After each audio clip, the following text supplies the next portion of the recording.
When you become 18, you become always against marriage. But when you were 3 years of age, you were for marriage, your parents' marriage. So it is for you to consider whether you want to live a life where emotionally you're always looking out for somebody, or you settle it in a certain way so that you can use your intelligence and time to create something else.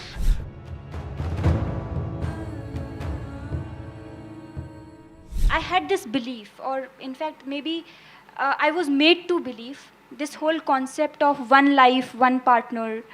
But now when I see or observe, the whole monogamous relationships do not seem to be existing anymore. The whole idea of it is gone. What you think about it? It's not gone, maybe in JNU it's gone.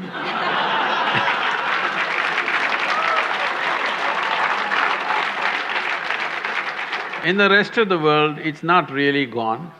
Even if you go to United States where there seems to be so much promiscuity, even there, when people marry, they believe it's for life. But of course, 2 years later, life gets over. That's another matter, but when they get married, they believe it's for life. That's why they invest in the diamonds. They think it's a lifetime investment. They're putting on that, but unfortunately, for all kinds of things, relationships go wrong.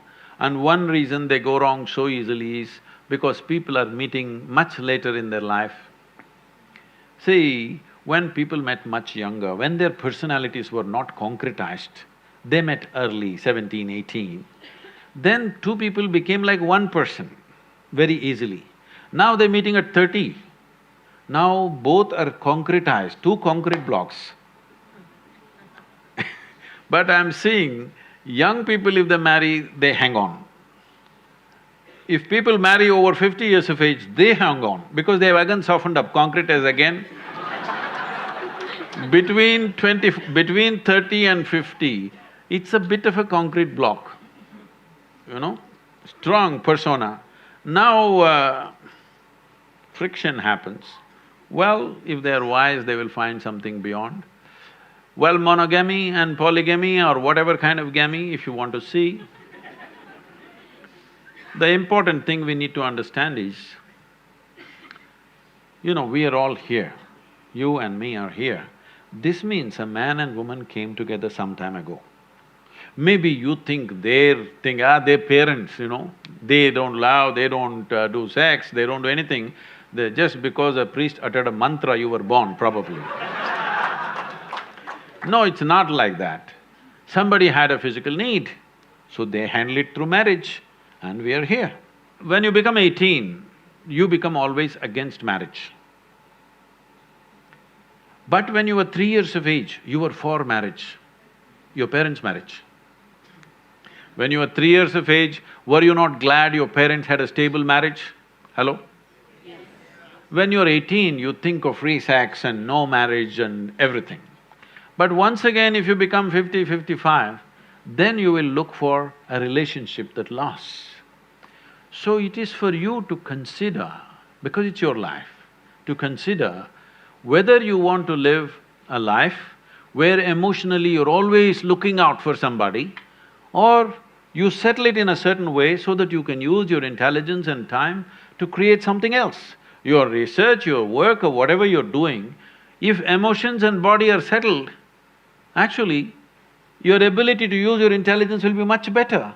Otherwise, every day you have to walk around to find somebody. No, I'm not making this thing because I feel so bad in United States. People I know, that thousands of people are involved with me now. People over 40, 45 years of age, women I'm saying, wonderful people. But they are all on this… these days they've all gone online. Otherwise, they go sit in a bar and wait. Somebody needs to pick them up today. It's terrible. Tinder generation. I'm sorry? Tinder generation. Whatever you want to call it. When a woman at 45 should have been loved and respected in a proper atmosphere, now she's sitting there looking for some strange guy to come her way, and she's going to make the judgment in the next 10 minutes when he buys her a drink or a dinner or something. This is tragic. This doesn't mean everybody will go that way, but you must think of the larger well-being. Before you break a social structure, you must think whether we can replace it with a better structure.